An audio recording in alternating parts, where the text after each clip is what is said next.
So, good morning kabayan at isang mapagpalang araw sa inyo. So, kung mapapansin nyo, dito po tayo sa ating mga alaga at nagpapakain tayo dahil dumating po tayo dito sa Subic ng madaling araw. So, ayan ay pwede nang katayin yan, no? Lalaki. Lahat ng mga lalaki kailangan katayin para itong tandang na to ang matitira lagi. Para mas mainam yung mas. Ayan, dalawa yung mga yan. Katayin na talaga yan. So mamaya hulihin natin yung isa at gawin natin tinola. Yan. So ito naman yung ating mga alagang kambing mga kabayan. So ito yung ating binili nung last year.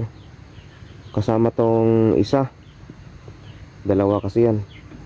Ngayon ang nangyari ay nanganak na. So yung anak niya yung lalaki at babae. So after that, after ng ilang buwan ay nanganak uli siya ng dalawa. So bali 6 na ang ating kambing. Itong maliit ay sa kapatid ko ito. So ito ang anak niya ay buntis na rin, mga anak na rin to. At the same time yung anak niyang isa ay magpapalahi na rin. So glory to God ay dadami po yung ating mga alagang kambing dito. At itong lalaki ay kailangan lang i-dispatch yan. December na ito. At makapagkatay tayo for the first time ng ating alaga. Yan. Kasi pagka ito yung gagamitin kasi natin mga kabayan na pang lahi ay i-inbreed na sila, so liliit na. So wala namang problema dito sa kapatid ko kasi meron namang tawag dito yung turo, no, na pampalahi sa kanila. Yan. So itong bukid mga kabayan at at the same time ay yung mga saging hindi masyadong lumaki. Gawa nga ng pagka umulan kasi dito, pag-ulan ay yung tubig dito hindi masyadong bumababa, no? At may mga sibol dito. So mayroon tayong bantay dyan, oh. Ayan, kung mapapansin nyo ay kaka-recover pa lang, no? Ayan. At kulang pa rin sa linis ito. So kailangan talaga alagaan dito. So ngayon ang gagawin natin dito mga kabayan ay magpaparami tayo ng mga alaga na mga hayop. So mayroon na tayong manok, pabo, pato. At the same time ay naghahanap tayo ng mabibilhan na gansa pang bantay dito. Mas maganda kasi yung gansa dahil pag may tao ay maingay talaga yun. Yan. So ito ang buhay ng probinsya. Yan. At yung mga kapatid ko, yung kapatid ko at pamangkin ko tulog pa. So tayo muna dito ay magagala-gala. So mamaya titingnan natin yung mga punong kawayan na yun kung may makita tayong labong. At the same time ay magagala tayo doon banda. Hahanap tayo ng ampalaya, dahon ng ampalaya. Yan. Masarap yun sa munggo. Basa pa nga, oh. Yan. At kahit sahugan mo lang ng alimagmag, kumbaga. Kasi kung karni naman, puro na lang karni. Kahit tuyo na lang, okay na yun, di ba?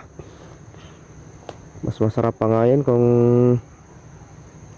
may tuyo na yung sa probinsya namin sa Mindanao, yung tinatawag na pinakas, yung tawag yun, yung daing na tuyo, yung makapal, yung mga malalaking isda, yun ang masarap sa munggo. At dahon ng ampalaya. Nako, hindi mo na kailangan gisahin pa para wala ng mantika, di ba? Yan, so gala-gala tayo dito. Ay, wala masyadong bunga. Kasi pag namunga yung saging mga kabayan ay pinapakain din sa ating mga alaga. Mga alagang manok. Yan. So gala-gala muna tayo dito. Yan. Mayroon nakabakod dito ay Honda ito mga kabayan, yung kamuting kahoy. Yan. tanim ng aking kapatid dito, kamuting kahoy. Kaso nga lang ay hindi yata malalaki ito dahil nakawala lang yung ating mga alagang kambing.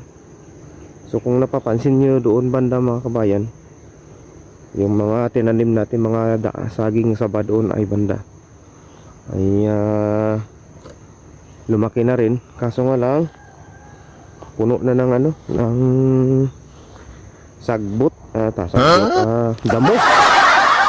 Yan, matataas yung mga damo dito eh. Ayan, dulo. Yan. Hanggang doon yan sa pinakadulo yung ating mga tinanim. So dito, ayan, mayroon magulang-gulang na na saging. Saging kasi dito mostly mga kabayan, yung saging na Gloria. Yun. Magulang na to. Pwede na to tanggalin at ipapakain sa ating mga alagang manok, pabo at saka pato. Paborito nila yan. Masarap mag muni-muni dito sa probinsya. Tahimik. Mga dinig mo lang yung mga ingay ng mga ibon, manok. Yan. Pag nandun tayo sa city ng Olongapo ay halos dinig na lang ng mga sasakyan yung ating parinig. Yan. So